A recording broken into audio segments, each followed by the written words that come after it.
Welcome back here to this weekend's edition of This Week in Agribusiness.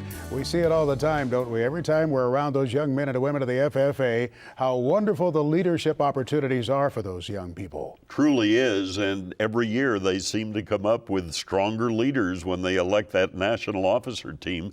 This year's president, Orion Best from New Mexico, attended that Crop Life America Farm Policy Conference in Washington, D.C. in May, where there were some pretty strong opposing remarks to modern agriculture from members of one of the panels.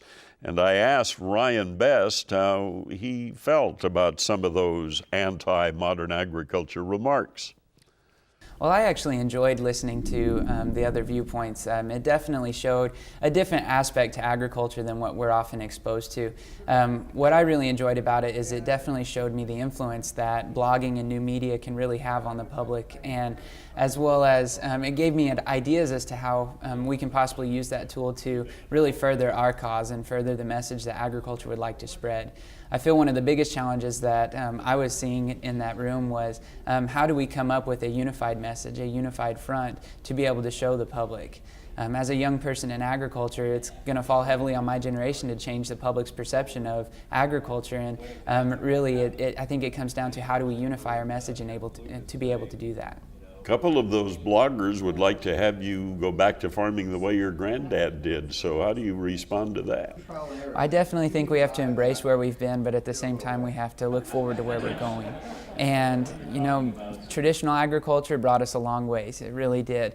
But we have to be able to take what's best of the past and be able to use that with the new innovations that we've been able to come up with, and really look forward to the future and how we're going to feed the growing world population. After all, there's never been a more exciting time to be in agriculture. We've never had the innovations and technology that have led us to being the best in the world when it comes to yields. The 55,000 miles included a trip to Japan.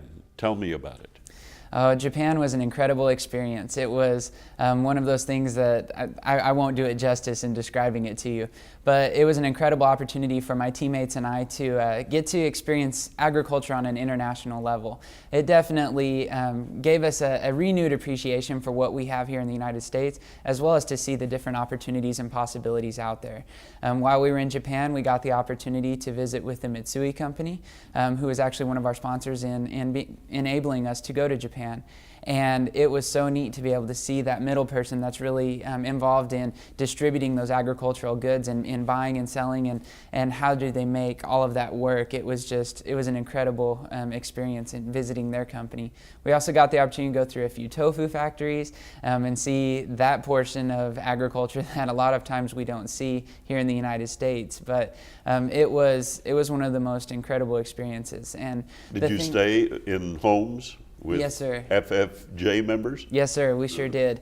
Each of us was assigned a host family, and it was an incredible thing to get to experience the love that family had for you.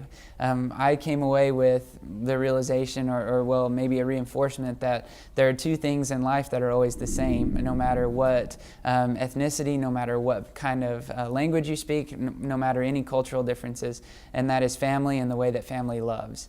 And that family showed me an unconditional love, even though I had just met them, and it was one of the most moving and heartfelt experiences of my life. I enjoyed it.